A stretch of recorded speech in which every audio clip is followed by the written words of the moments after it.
Alright, this is my homemade overflow made from 1.5-inch PVC for my 75-gallon tank. From what I read, it should be able to handle about 1,000 to 1,500 gallons per hour. This part, I just bought a cap and drilled holes in it for the skimmer. A lot of people, from what I've seen online, were having problems with how to make that. It's pretty easy. Check valve installation.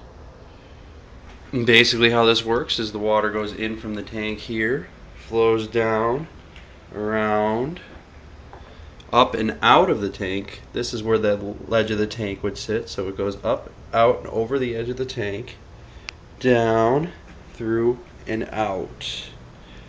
This little piece is to ensure that the siphon flow is never broken or never lets air into the overflow, so it cannot be stopped and will always be primed. This unit will stay primed even if the power goes out. When the power comes back on, it will be ready to go and primed.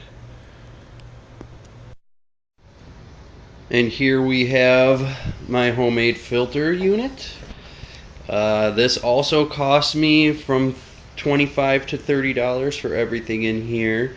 But that does also include the empty 10-gallon tank. This does sit inside. You'll put this inside an empty 10-gallon tank. Basically, as the water comes down out of the overflow, drains down, that piece connects to that hole right there. So the water drains into here. First stage, it goes through my polyfill for a rough filtering to get all the big debris out.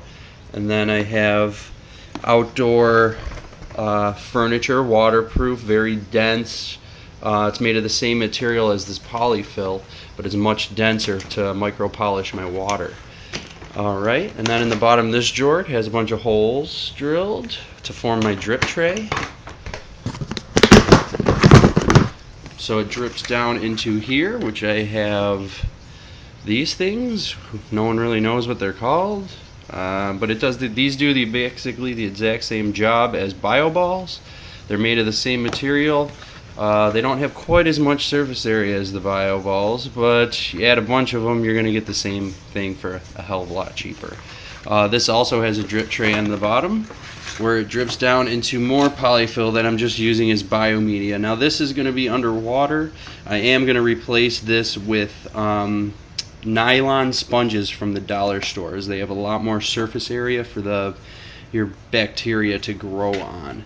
And then on here, from here, it just drains into the 10-gallon. And then I have a submersible pump, Aquian 3000, does 600 gallons per hour, which is going to pump from the 10-gallon back up into the tank. And then the cycle repeats.